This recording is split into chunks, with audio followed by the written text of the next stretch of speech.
guys, Sal here. So Samsung's mobile division now has a new boss. Yes, DJ Koh is no longer making the calls. It's now gonna be Roh Tae Moon. Not really sure if I'm pronouncing his name right, but he'll be taking over the job from DJ Koh, who by the way was the head of Samsung's mobile division ever since 2015. Roh Tae Moon is gonna be the youngest president of Samsung at the age of 51. He's been with the company from the last 2 decades. In fact, he was the person responsible for the development of Galaxy series. Yes, the series of phones that dominates the smartphone market. Previously, he was the number 2 guy in the mobile division. The first one was of course DJ Koh. Now Samsung has decided to make Roh Tae Moon the number 1 guy in the mobile division who's gonna carry the legacy forward. By the way, this doesn't mean that they are firing DJ Koh. No, in fact, he has been promoted to the CEO spot. Now he's the CEO of Samsung's ID and mobile communication business, which means Roh Tae Moon still works under DJ Koh,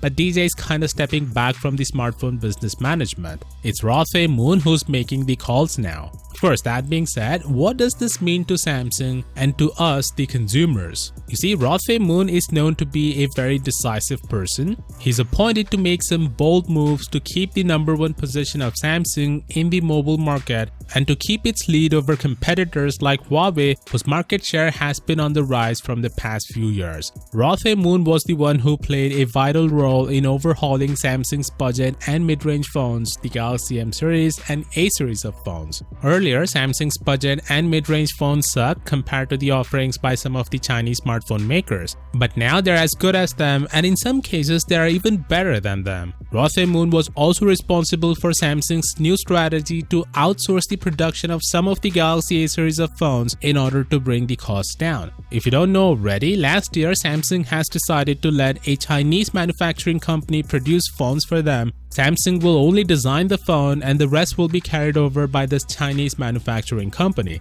It's the same strategy that all the Chinese companies use, including Huawei. That's the reason their phones have a very low price tag. So Roh Tae Moon was the one who made this decision, and now under his leadership, we can expect it to be expanded to more devices. Those who are familiar with him say that Roh Tae Moon is very decisive and he will take some bold and swift decisions in order to respond to the changing smartphone trends, which will surely help Samsung to keep its lead over Huawei, which has been unstoppable even after the US ban. Of course, going forward, we can expect some bold moves taken by the new head. The Galaxy S20 Unpacked event is right around the corner, and sadly, we may not hear this at next month's Unpacked event.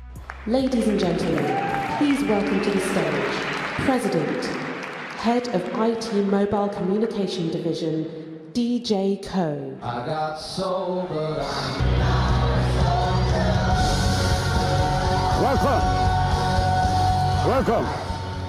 Welcome everyone, and thank you.